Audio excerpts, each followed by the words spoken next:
Hello class, today we will be covering permutations and combinations. To do this, we will be looking at section 4.4, number 3. Let's go ahead and read that.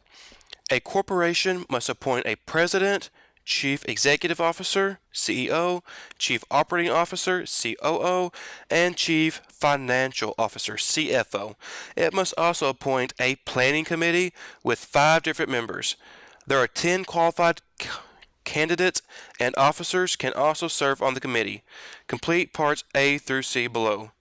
Part A, how many different ways can the officers be appointed? Now, the officers being appointed, the order does matter since a president and CFO does 2 completely different jobs. Because of that, we will use permutations. That will be NPR. N is our sample size, R is our number we are choosing from. Our formula is n factorial all over n minus r factorial, which would be equal to, n's our sample size, so that's 10.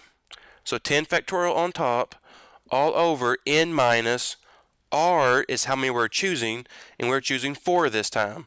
So it'll be 10 minus 4 factorial. That is equal to 5,040. So there are 5,040 different ways the officers can be appointed. Now let's look at part B.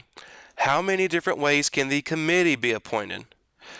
The committee, it doesn't matter if you're first choice, third choice, fourth choice, second choice, you will still be on the team.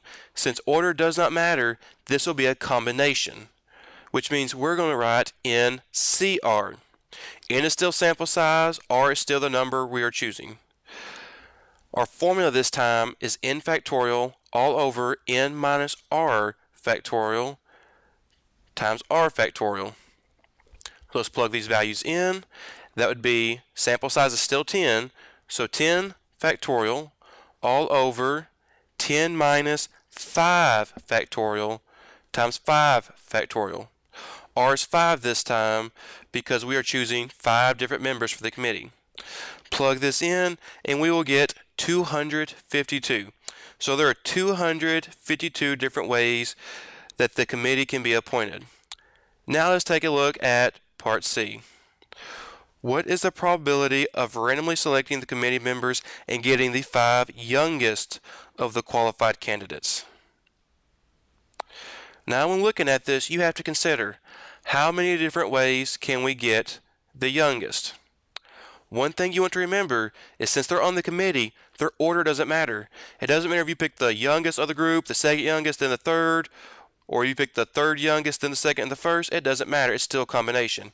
And we have one way of getting that. So we have 1 out of 252. Please ignore that drop down bar. And we did get the 252 from our part B.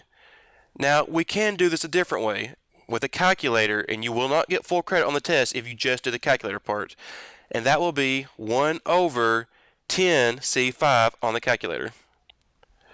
If you have any questions about how we did this, please message me in course messaging.